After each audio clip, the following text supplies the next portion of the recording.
Hey everybody, welcome once again to Rise of the GM, where today we'll be talking about a possible haunting, a ruthless financier, and New Year celebrations and calendars in your campaign. Right now on Rise of the GM.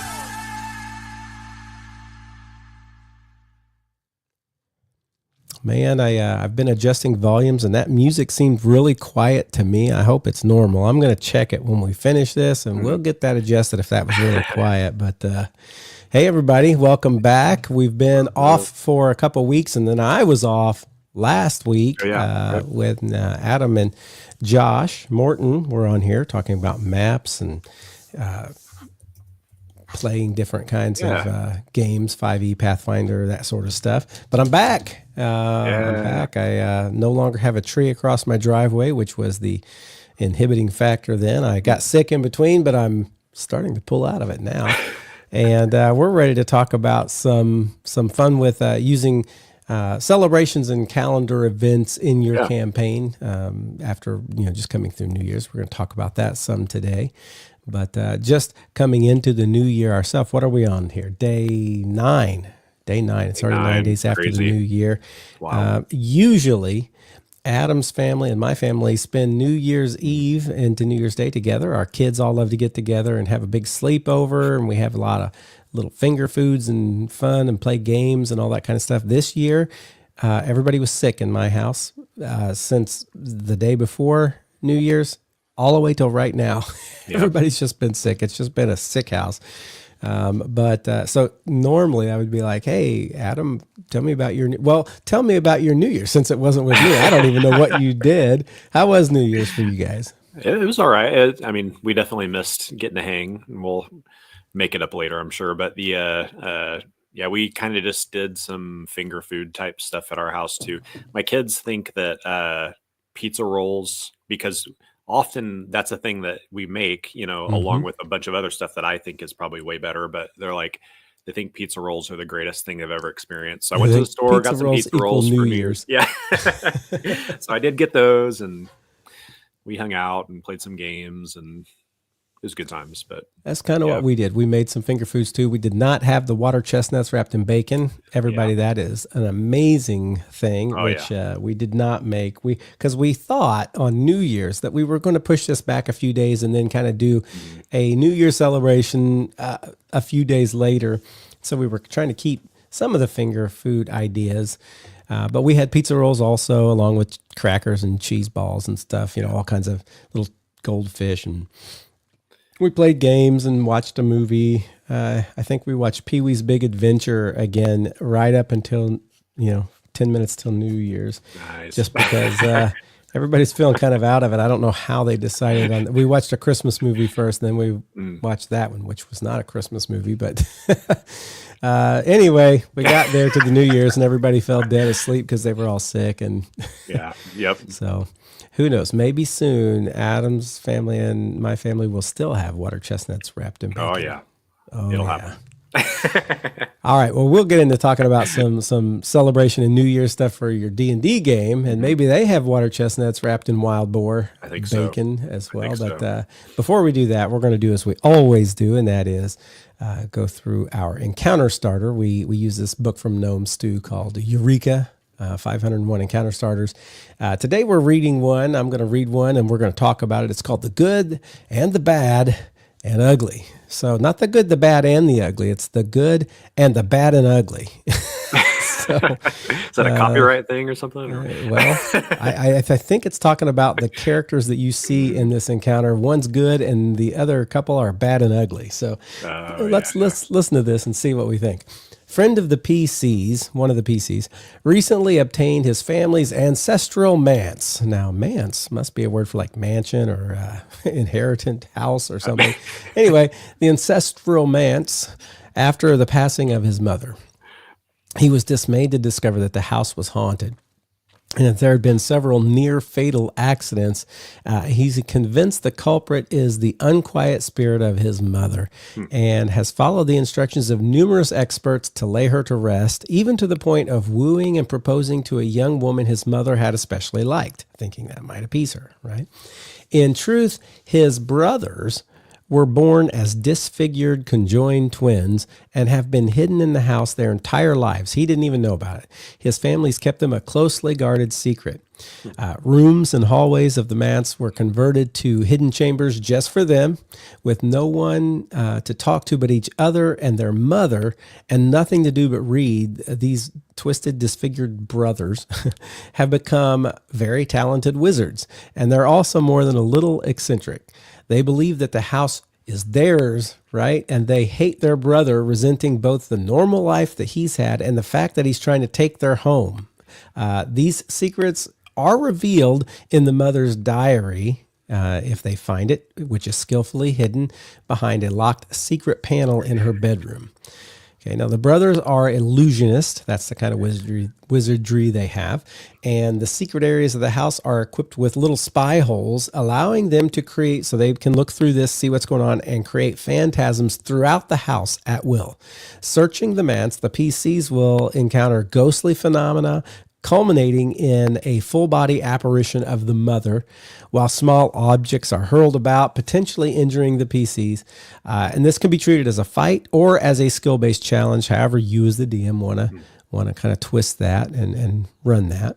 The brothers will try to split the PCs up by manifesting phenomena in different locations of the house, thereby starting multiple simultaneous chase scenes. Once isolated, the PCs will be led into deadfalls or other traps or attacked by illusory ghosts. Once the concealed passages are discovered, once you get past all those like pitfalls and traps, once the concealed passages are discovered, the brothers will retreat to the hidden rooms within the secret areas of the manse and will become more aggressive. So inside all these secret tunnels and hallways, there's still some hidden rooms even from those hallways, right? They will again try to separate the PCs with illusions and will complement their traps and illusory attacks with attacks through spy holes. So whatever that means, shooting fire, darts, that kind of stuff. When the brothers are found, they'll become belligerent and attack if they think the odds are in their favor.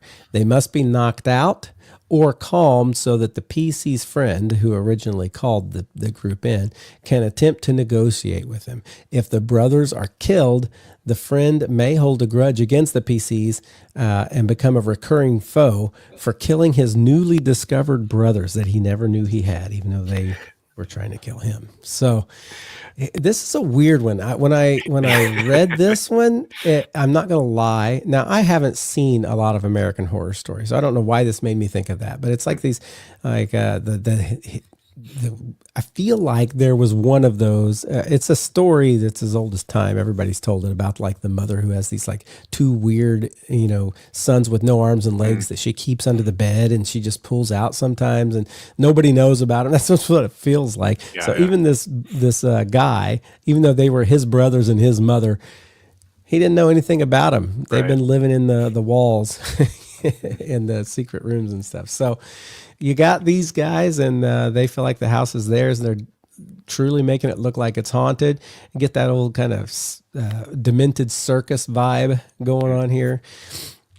What do you think about this one, Adam? Yeah.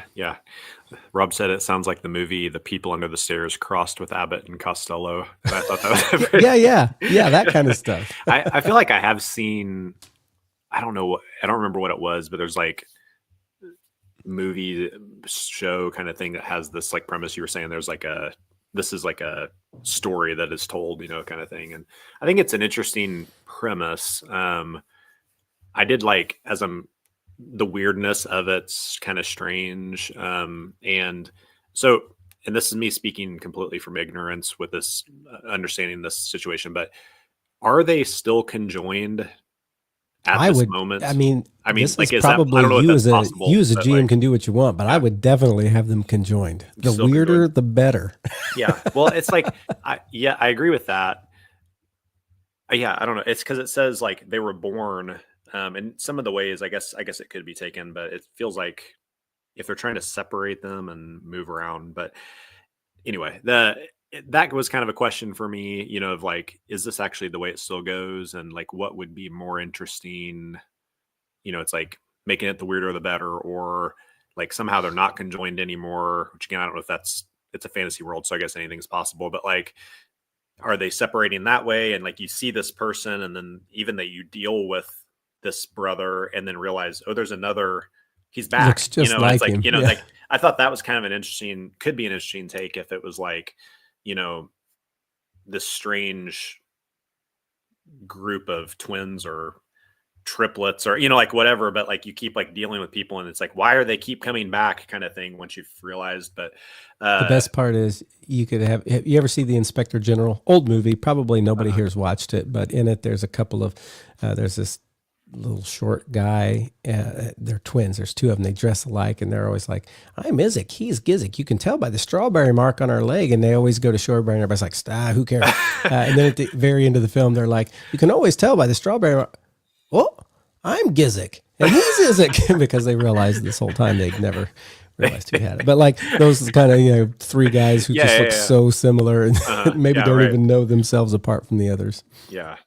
I do wonder, because I think this is a thing where I wonder about the usage depending on what game you're playing, and I wonder if like I'm thinking in terms typically of like a D&D or like a Pathfinder kind of thing is like what I'm thinking about when I'm reading these initially.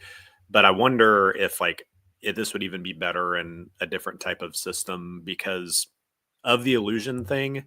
It's like, how long does this go before immediately? How long can it go before the PCs figure out, oh, that was just an illusion, and now it's all broken?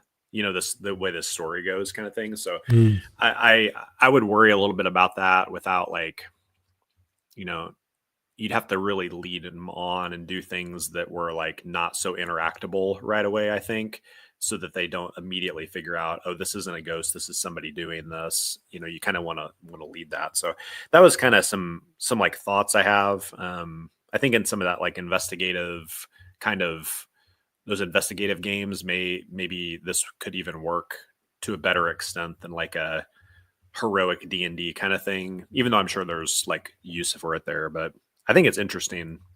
I just think it'd be hard to pull off like the full situation here for this. That. I think this would make a great encounter to throw into your D&D game, even around Halloween.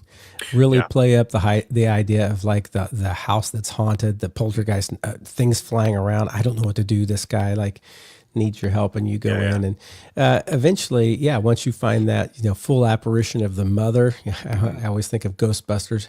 Get her, as soon as that's that your ghost plan. takes out. That's your plan. But anyway, eventually they will figure out, oh, this is illusions. That's when you go into the walls, and then it becomes this hunt for. Then it becomes like it's no longer illusions that they're doing. Now they're doing like actual stuff to hurt you in this gauntlet of the hallways or whatever. And then you actually get to them. But again, it's this idea of the brother somehow finds this, oh, I had brothers all along, and you have to not kill them. Right. Yeah. and somehow bring a resolution. I think it could be a fun little one-off.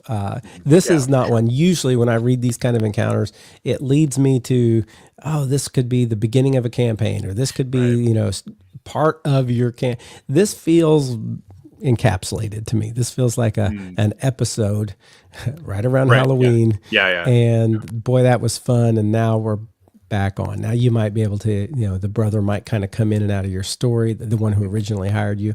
Or maybe, Izzik and Gizzik decide to go do stuff in the world, and you meet with them occasionally, and they're the crazy, demented, twisted, conjoined brothers or whatever. So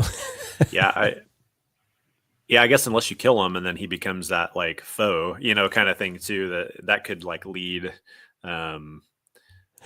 Rob Henry says, I'd want to know who taught them magic and use that as a hook. Well, they said they've read a lot of books. So what you'd be doing is looking for their library collection, because evidently they were self-taught, pretty smart boys.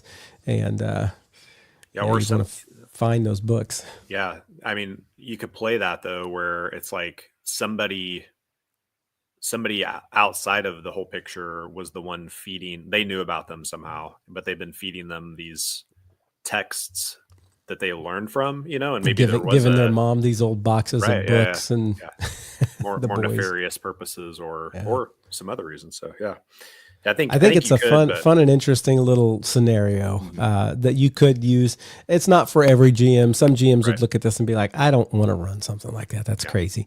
But Yeah. it may just be the kind of thing where you've been deep into like plots and counter plots and all the stuff going on in your campaign, and you're like, "Man, I need to give my brain a rest. This is Yep. not about like who's behind this and what's the switchback and the plot reversal and all that. I'm just going to throw in this little easy, Yeah. put Yeah. that there and go." Halloween special. So Yeah. yeah. Well, we are talking about kind of calendars and celebrations today. Now, we might as well just go on into our main topic. And that is, this is a good example of it, like around Halloween time to have something like this that you can throw in.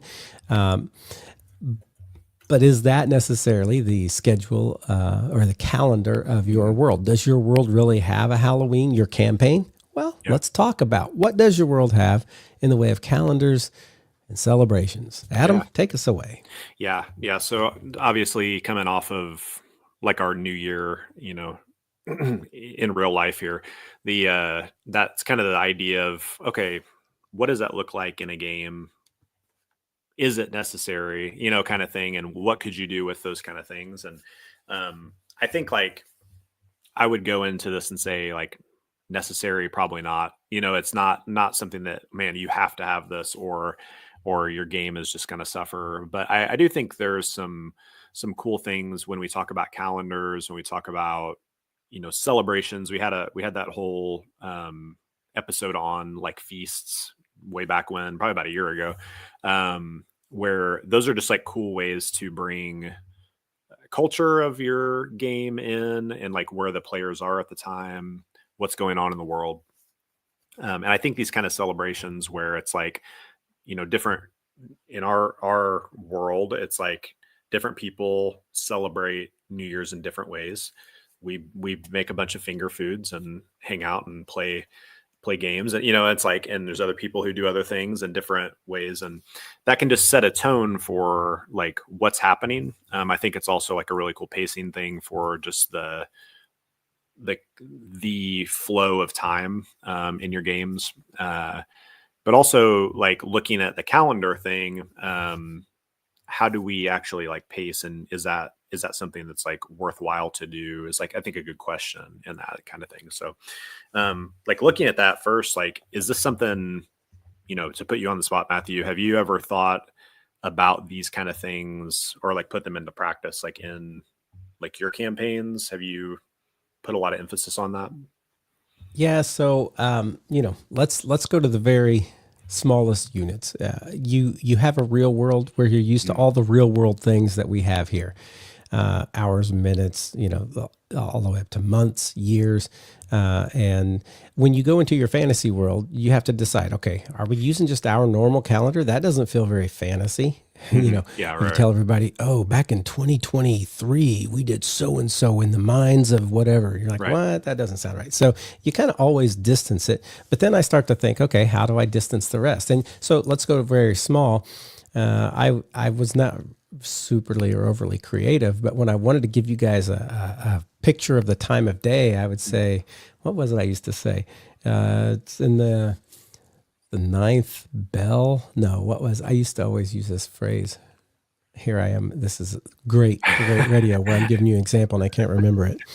Uh, in the anyway, I can't remember that. But this idea that I didn't even use like 4 o'clock or Mhm. 5 Right. o'clock in the day. I made something that would be like that. That's fantasy, right? Oh, And yeah. the same with the months. I don't use September or May because that just pulls people back into reality. It's kind of Right. jars them out of the game. So I make up different times of the month.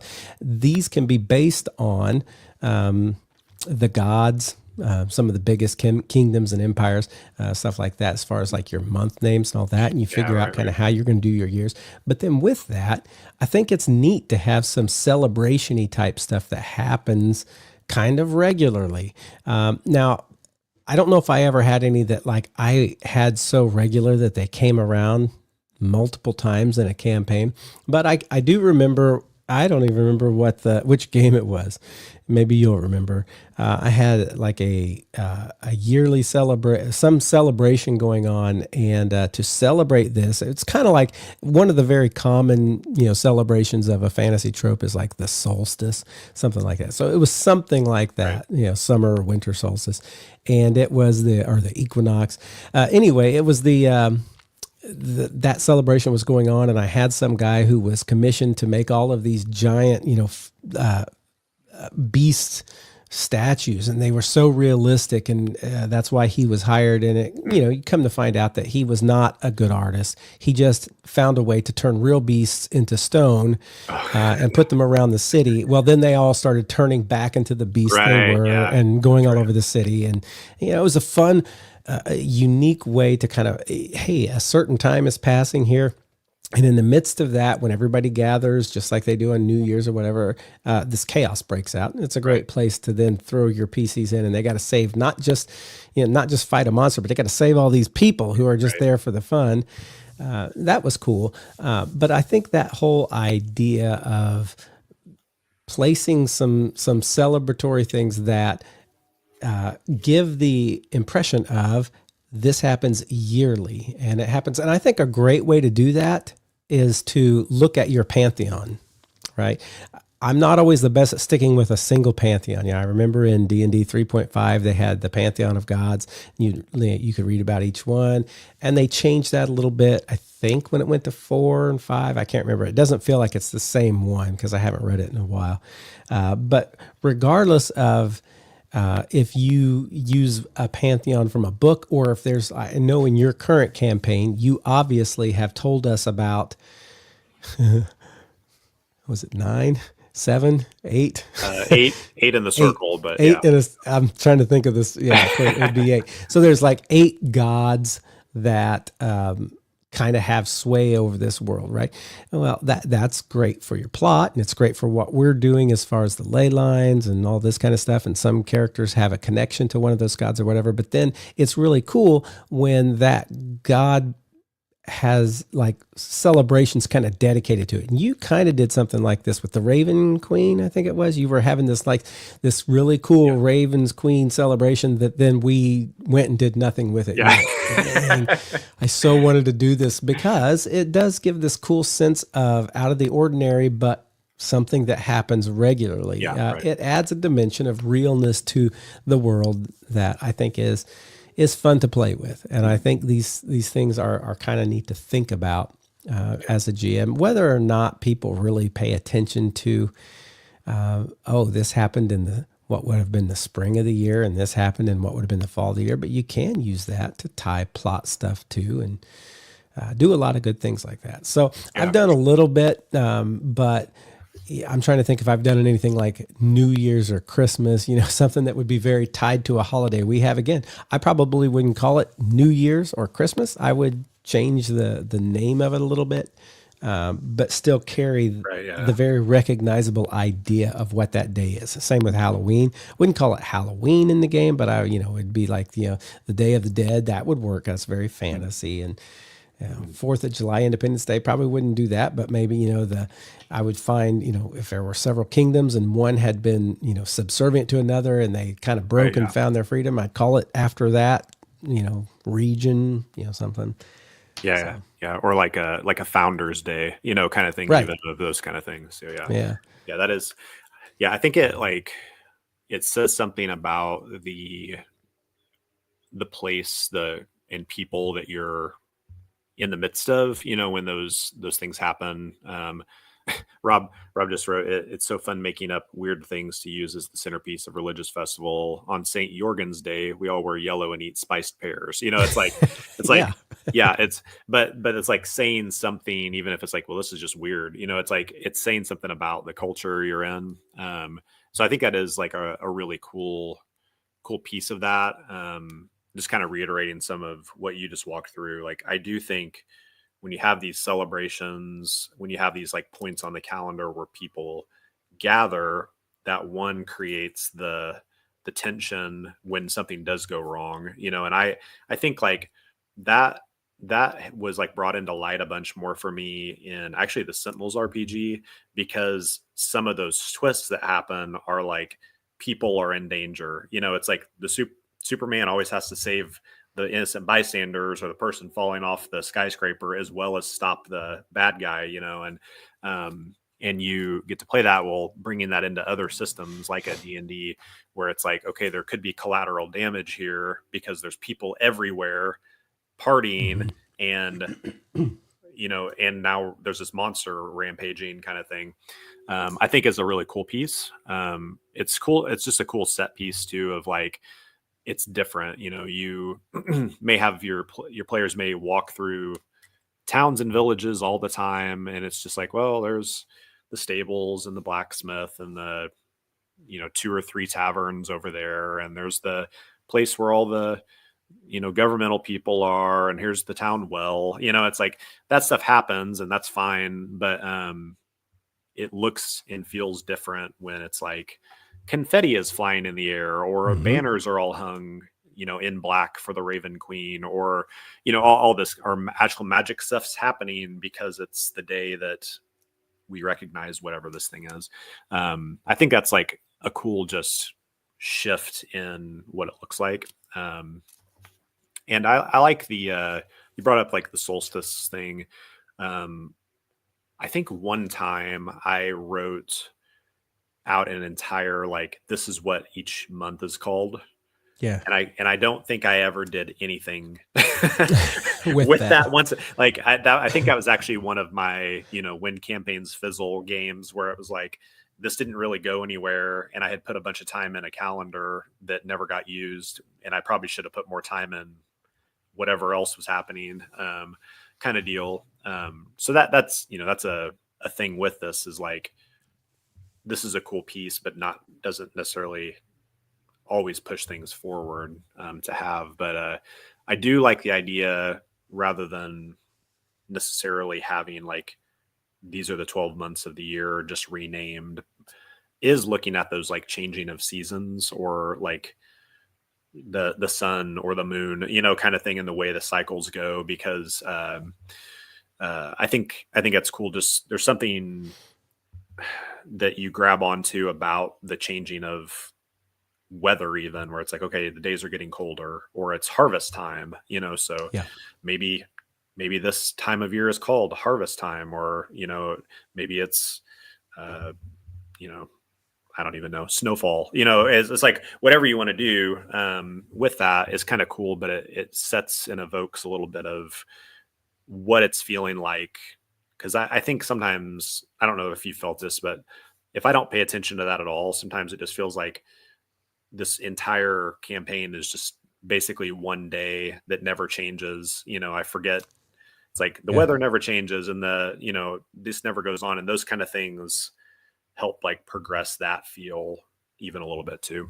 Yeah, we talk about the use of art, pictures, and all this, but as a DM, it's you explaining, like through these kinds of festivals or celebrations, like how time passes and how the days are different, or through your description of the icy, windy, windstorm torn peaks that they're in versus the deserts, the things that make it feel different, instead of just always you're riding through the woods, because that can feel like the same all the time.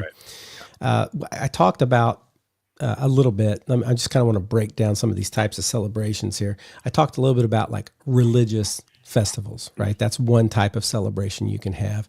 And the cool thing is that shows time of year. You were doing the celebration of the Raven Queen, which I'm not exactly sure what you were going for, because we didn't get into it all, but that you had all these banners, and the colors were like purple and night, purple and black. And it was at night with these, lit globes around, but like, it gave you a real sense of space and time that fit the idea of what a Raven Queen would be. Whereas if you were having like a Paladin's holiday, I can't even think of the Pelor. If you were having a celebration of Pelor, it wouldn't be happening at night with violets and blacks. It would be, orange or yellow and bright, and everything probably would have a lot more straight lines. Everything you think of when you think of, paladins and Pelor and all that stuff. So religious festivals are one type where you're honoring gods or spirits. And again, that can take you into what we would consider Halloween or what we would consider Christmas or whatever. You could kind of adapt. Then there's things like cultural traditions, right? Celebrations tied to local history of little towns that you're in, and you can make up what that would be, but that's half the fun. It's kind of like Rob was talking about with this celebrating the pears and eating whatever. Things like their independence, what we talked about, like is not our Independence Day, but the Founders Day, where this group kind of threw off the shackles. Coronations or anniversaries of, maybe kings or the kingdom itself. But cultural traditions. Here's another one. I think I had you guys go where you were going through kind of a plains. Land in the plains, the highland plains. Yes, and you ran into this group of nomadic tribes people that were having this coming of age ceremony celebration where the boys were all sent off into a ravine where there were wild boars, but also, dire lions. And these were boys, and they would go and they wanted to at least get a kill, but if they could get I forget if the lions were even part of it. The whole thing was to get a kill is what would, and come back with it, would make you the man. And you guys ended up, you were hired by the chief of the tribe to make sure that his son got a kill so he could come back as a man. But that very much was a different thing than any of the other sorts of encounters that we had.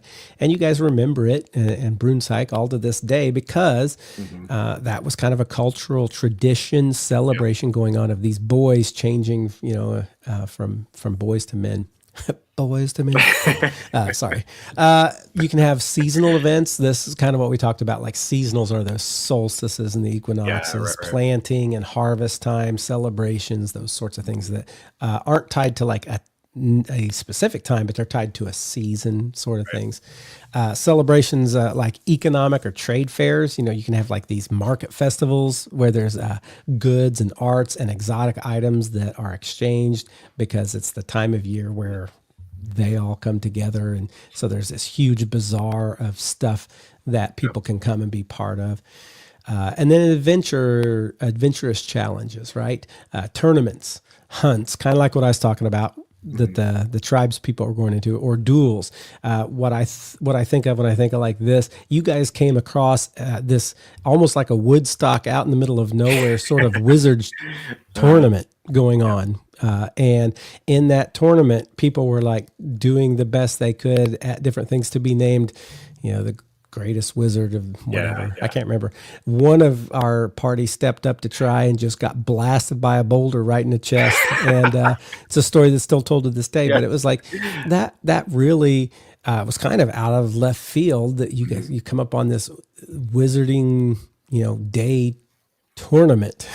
And some of you decided to enter and the rest of you were going around talking to people and sampling stuff. And then again, neat little things to show, hey, the world's kind of going on aside from the fact that we're going after this guy. The world's still doing its stuff. All these wizards here who could be helping with whatever, they're doing the thing they always do at this time of year. They went to, Wizard Con and they're all doing this tournament together. So that was an awesome time. So those are just a few ideas. If you're a DM out there and you're like, I don't know, what kinds of celebrations could I do? Well, there's a lot. There's the religious, there's the cultural, there's seasonal, there's economic and trade, there's adventure and tournaments and stuff like that. I ran a Pathfinder game several years back, and I can't remember. It was like a specific archetype, but it was like one of my players, Derek, was playing it's like a dare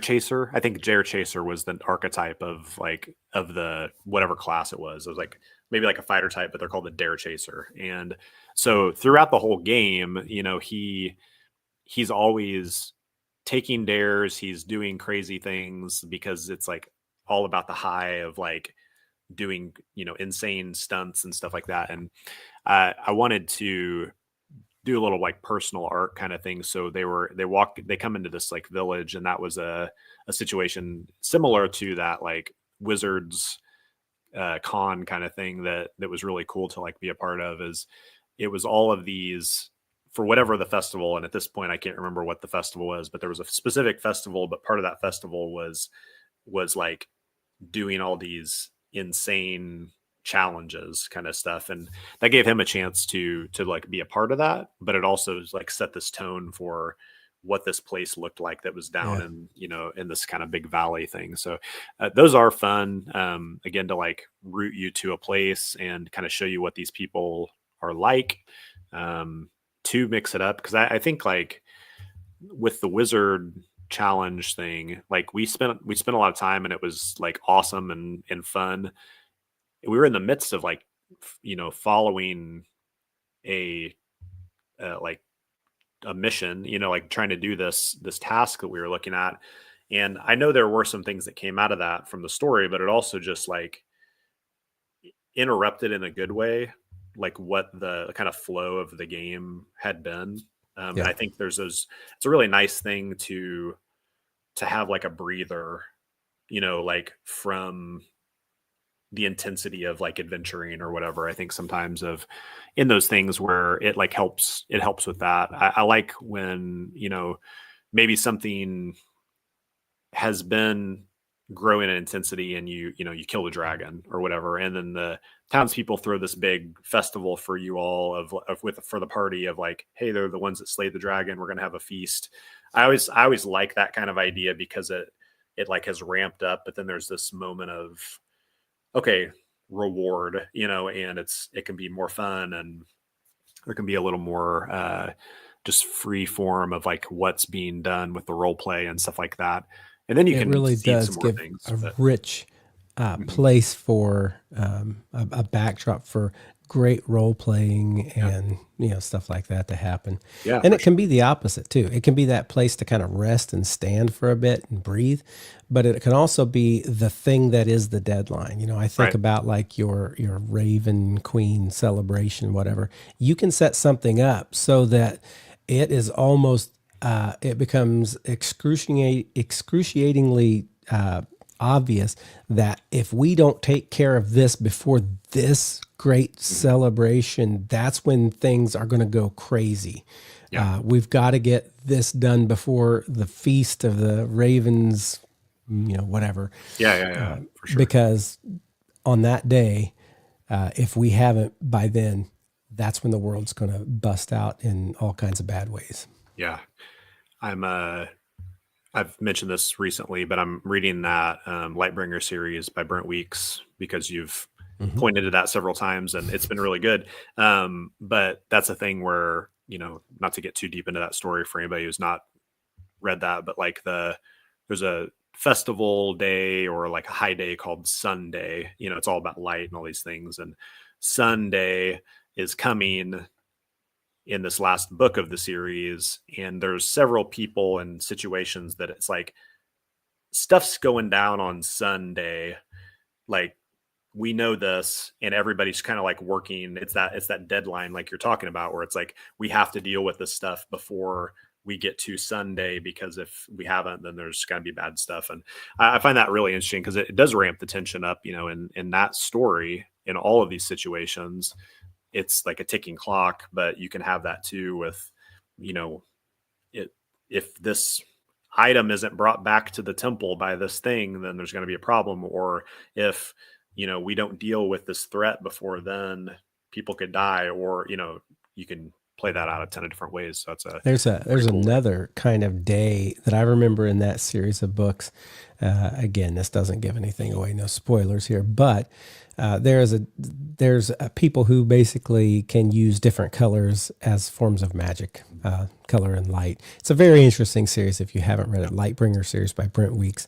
But anyway, there's a point where when people break the halo of their iris, that they begin to go insane, and they're, you know, rather than like go insane and use their colors in all kinds of their magic in all kinds of bad ways, they have this day for when people have gotten to the point where they almost broke their halo.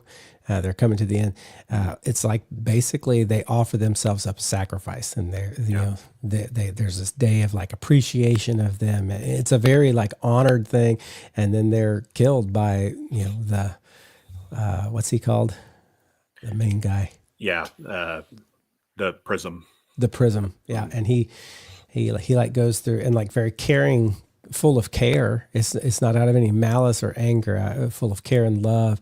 He like kills all these people, and that's the sort of day that like that's like a moment and kind of defines your society.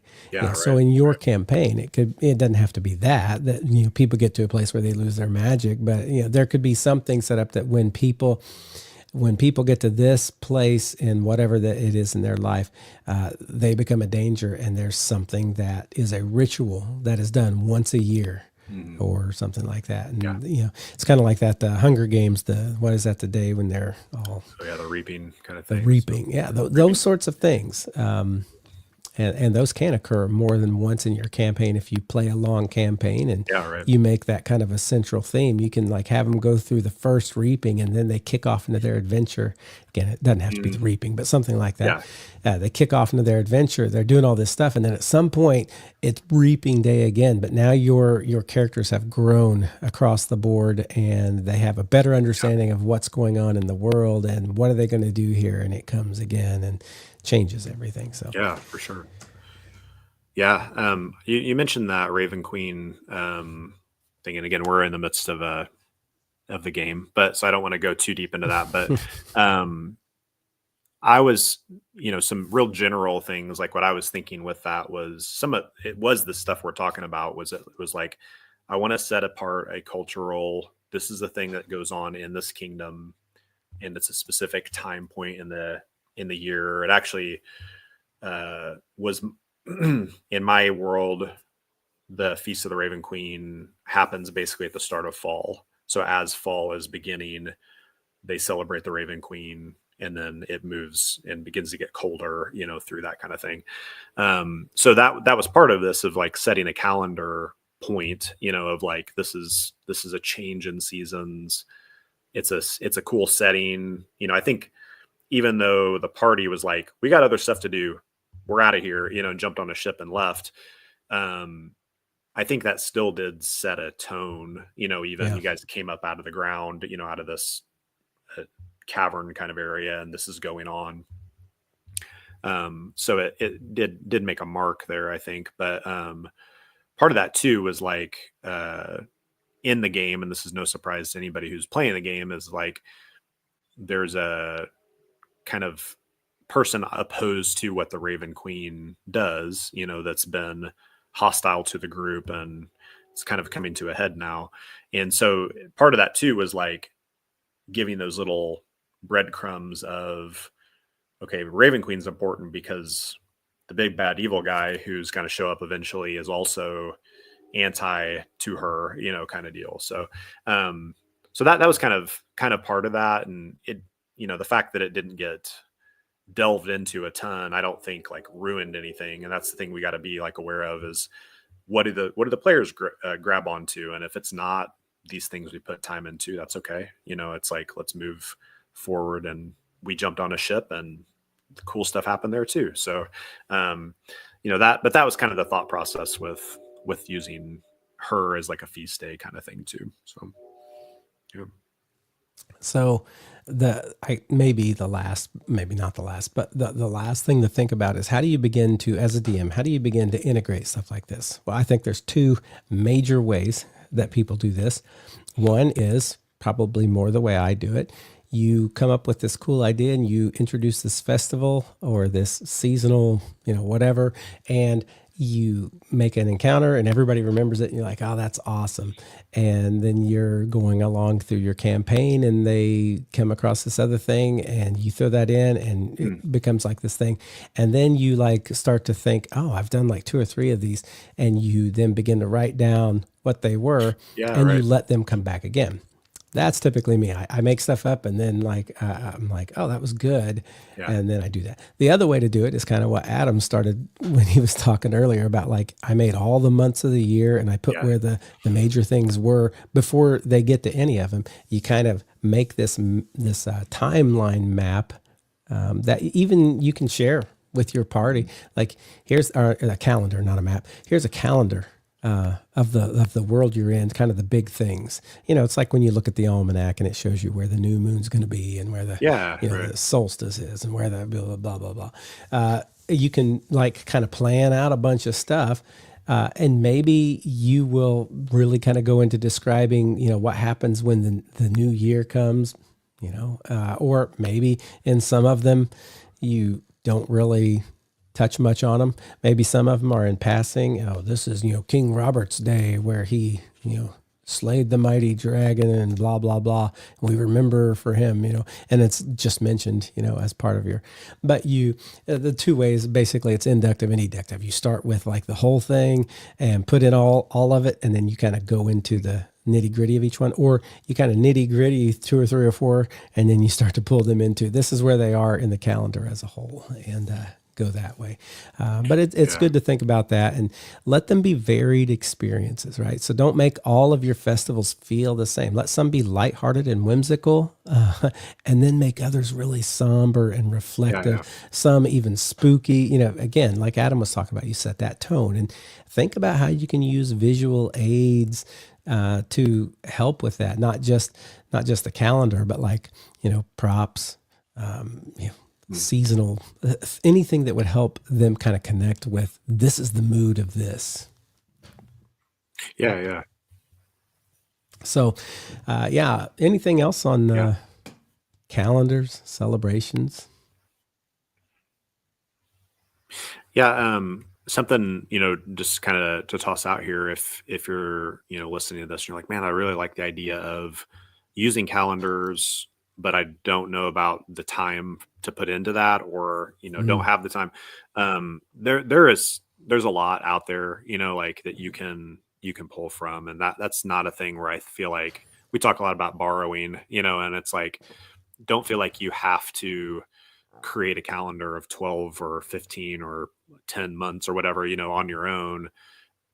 I just doing a quick Google search here, and it's like, Forgotten Realms, Faerun has its own calendar that you can, dig into, and, things like Deep Winter and the Claw of Winter and the Claw of Storms and the Melting and Summertide. And, all that's like there. I had looked, and once again, it's probably part of my influence on these kind of things and wanting this, but, it's like Tolkien created several calendars for the different peoples of Middle Earth. You could rip that kind of stuff off, or like there may be some things in real world, the way that calendars are talked about, that you just tweak a little bit and make that. So it's like Rob it's says not here, something that's like ancient civilization calendars are a good resource for something that feels foreign, feels different than us. The old Aztec calendar or something. Yeah, absolutely. So, don't let that, don't let the having to sit down and create stuff be something that is a block for that. If you're like, man, I really want to do that. And even pulling just a handful of names that you could use, this doesn't have to be every time you sit down. It's like, well, now it's the 13th of midsummer, and, but it can come up in conversation, or, there's these festivals that show that, and it's just a cool way to do it. So plenty of stuff online, or in books that you can grab and borrow. Yeah. Cool.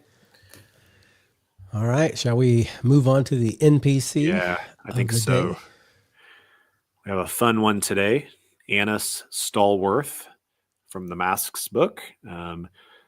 Annis is a ruthless financier. 2%.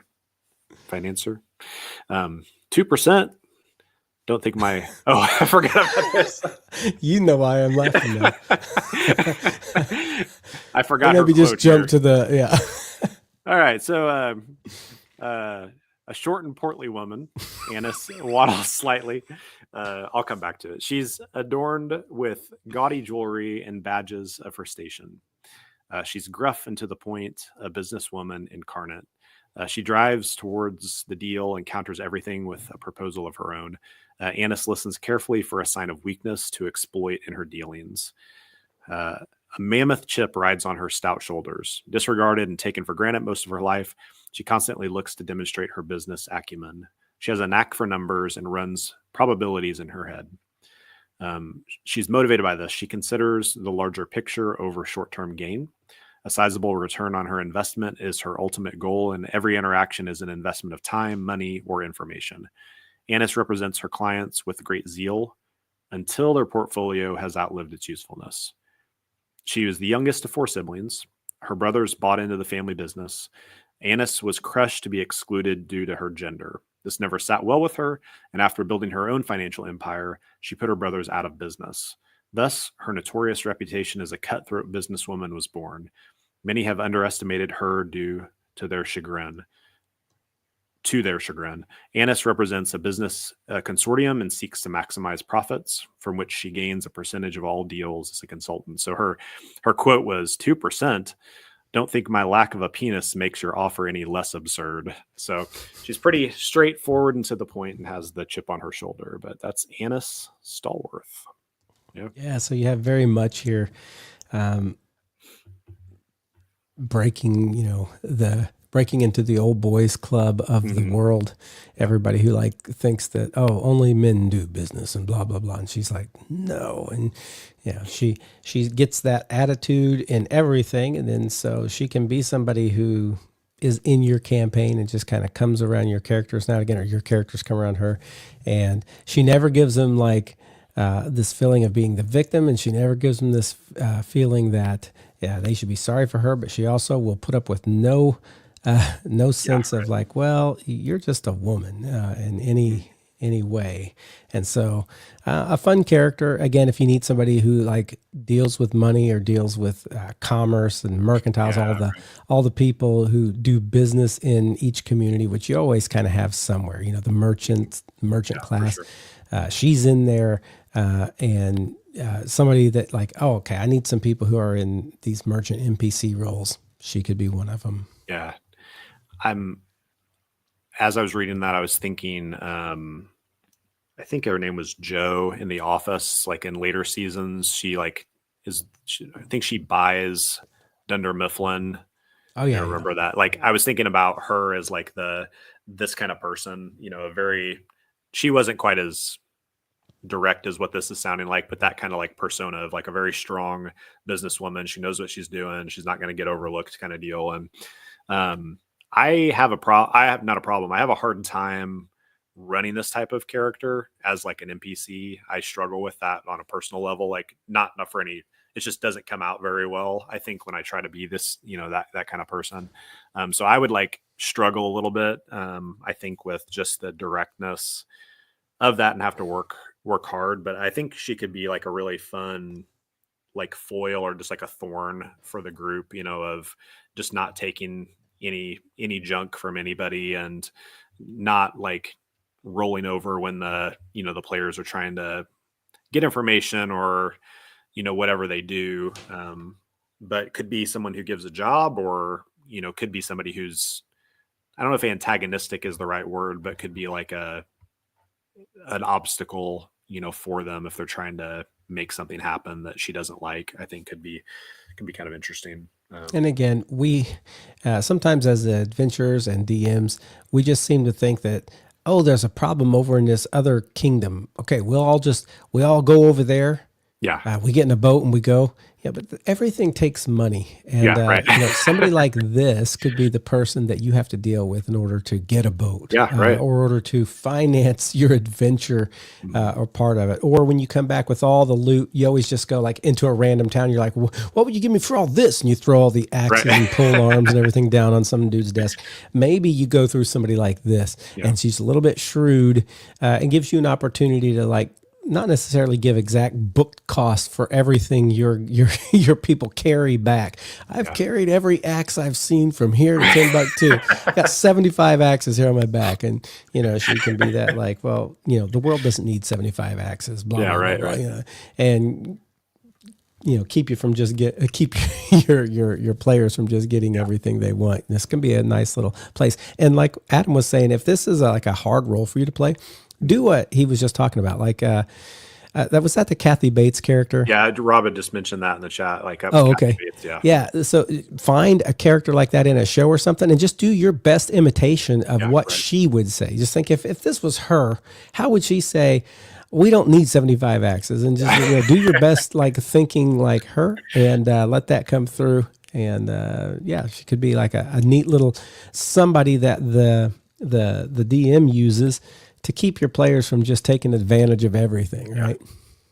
This is definitely somebody I want to use in a Red Markets game as a client. I think that would be really like a really good spot for them, where it's like you're having to negotiate with this person and they're just not gonna budge, kind of thing. So I'm thinking about that for the next time too. That'd be a good one. Yeah. All you guys listening who play with us, there you go. Awesome. Well, we have a handful of questions or things in the haversack. And last time we started some from Eric, and we're going to at least do one, maybe two, maybe three. But before that, there was just a comment. Ben was in the chat earlier, but he had just sent a message that you guys are awesome. Keep rocking it. You had a lot of people who love listening to you chat about GMing, who truly knows how many future GMs you'll inspire through YouTube, Instagram, Spotify in years to come.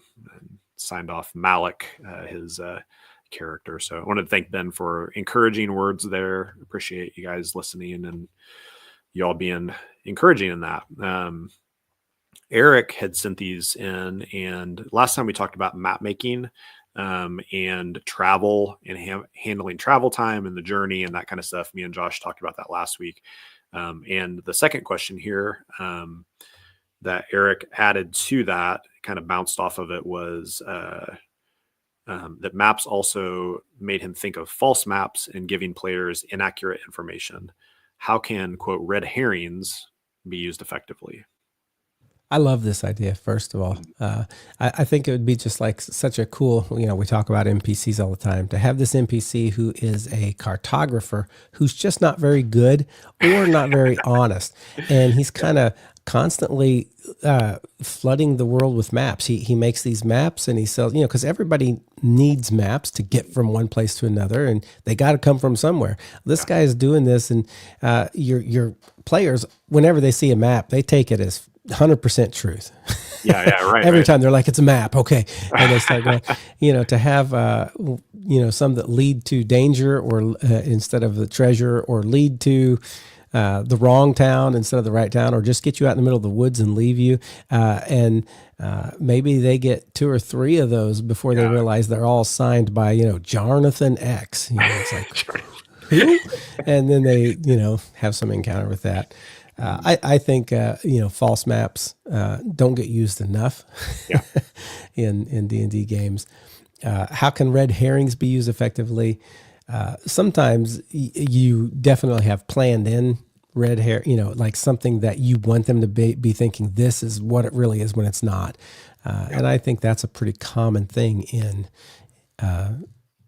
role-playing games. Yeah. But even some of this, just some dude's out to make money, but he's not that good at cartography like he thinks he is. Could be fun too. I think about, I can't remember what they're called. This comes up in like the Monster Man podcast sometimes, but there would be people who in our world and history, like made basically like a monster compendium, creature compendium kind of thing. Like there was like ones out there, that like, it was, I went and traveled in Africa, and here's the 72 weird creatures that we can, it's like, most of this stuff's like not real, or, it's like, this was a story. This was a legend that was told, and it wasn't even like witnessed, kind of thing. And, that kind of stuff being out there of like, even if it's like, okay, this creature that maybe the players are looking for, or the party's looking for, and there's all this info about them, but it's not legitimate, kind of thing, I think could be interesting. I like that idea of the false maps. I love the person's just not very good. Like, that's hilarious to me. But I was thinking in a different realm of like, maybe uh, there's a person making maps to a treasure, and people are getting packed up and they go to this place and it actually is like they're being fed to a creature, or like they're being lost in something, and it's either some kind of cultish practice thing, or it's like, well, as long as I can send people that I'm not going to get eaten, kind of, it's yeah. I remember when I was younger, I really got into geo-tracking. I don't know if anybody in here got into geocaching. You look up all these caches on the National Geocaching site. You find all of them, and then you put the coordinates in, and you go to these places you've never been to.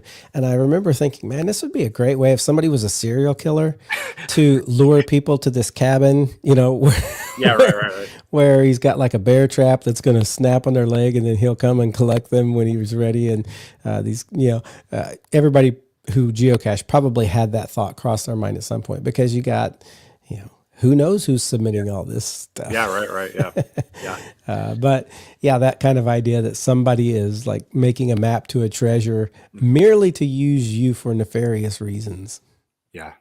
It's probably more what he was meaning when he asked this question. Yeah, maybe so. Like, but either way, like, I think that point with the geocaching brought up a thought in my head I had earlier was, this probably isn't something you want to do a ton, because, the biggest reason being, I think there's a certain point where, maybe we don't trust anyway, but like a certain point where players just don't trust anything anymore, and you don't want it to be, it's kind of like if every hallway that you ever walk down or every chest has a trap on it, then you're going to treat every chest like it has a trap on it. And we're going to go through this whole rigmarole every time of doing all this stuff. And, and it's like,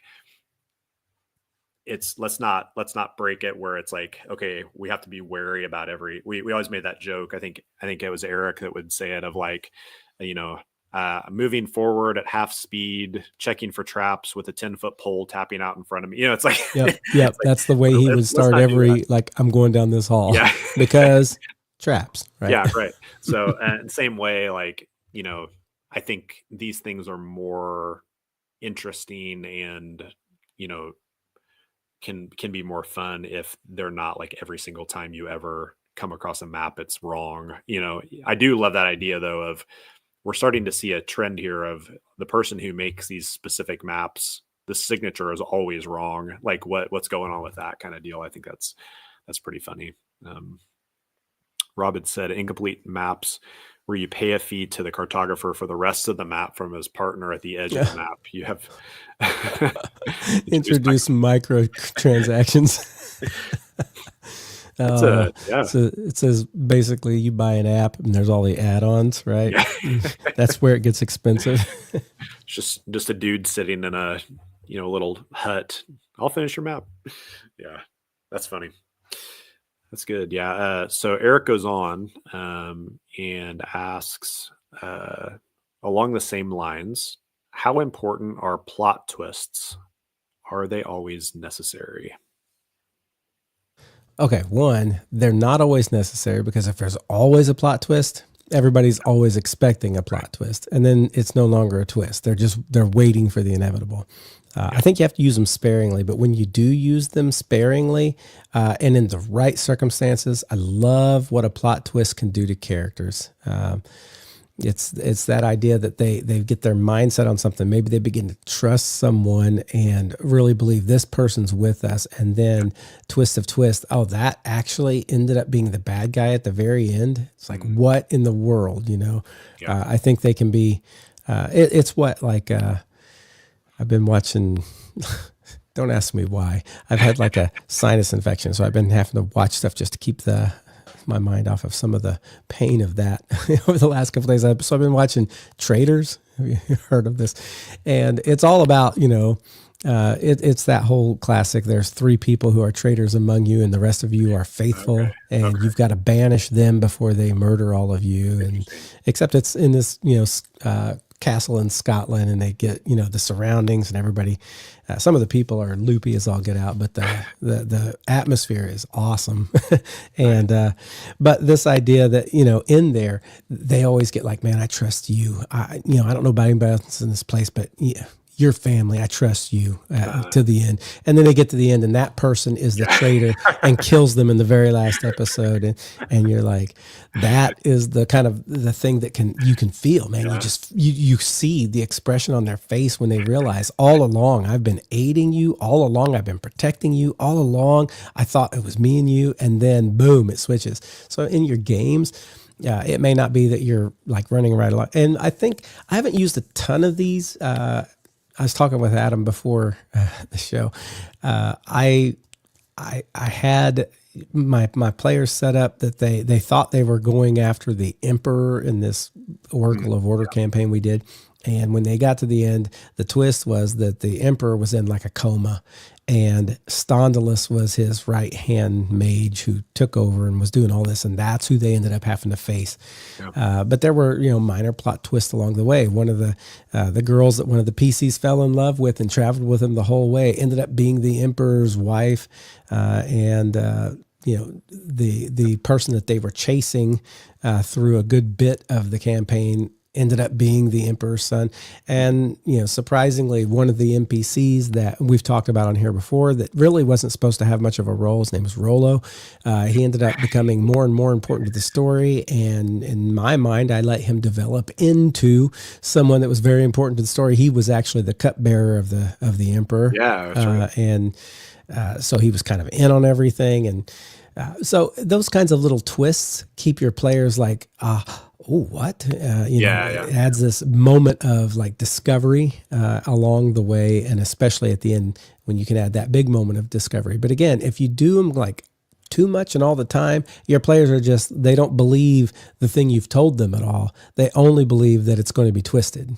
And so I think you got to be judicious in plot twists, but I think they can be very exciting and good in a game. Always necessary? No. You can have straightforward campaigns that, you know, the task is you guys need to do this, and the whole thing is about how they do it, and they get there and they do it and it's done, and that's good. And that can be, so is it always necessary to have a plot twist? By no means. Is it fun to have a plot twist? Oh yeah. Yeah, that's good. Yeah, Barry was talking about that thing earlier, using a mirror before rounding every corner in a dungeon. I learned that from someone. Yep. I think that does play out, like whether it's the, you know, exploring or these kind of things of using it judiciously is like what you said there. So I agree with all that. I don't know that I'm typically planning out story with a plot twist in mind kind of thing. Like that's something I think that maybe comes as things develop more in a story. You know, it's like, okay, this is something that's interesting. Well, what could look differently? And I think there's a piece of me that sometimes, you know, it's going back to like what's been influenced. And the very first, that WoW game, we had played for some time, and there was a guy that who Madison Gimli, Madison Glimley has been like helping us and like working with us. He's this NPC that's been essentially part of the party for a lot of it, and feeding us information, helping us do things. And there was a point where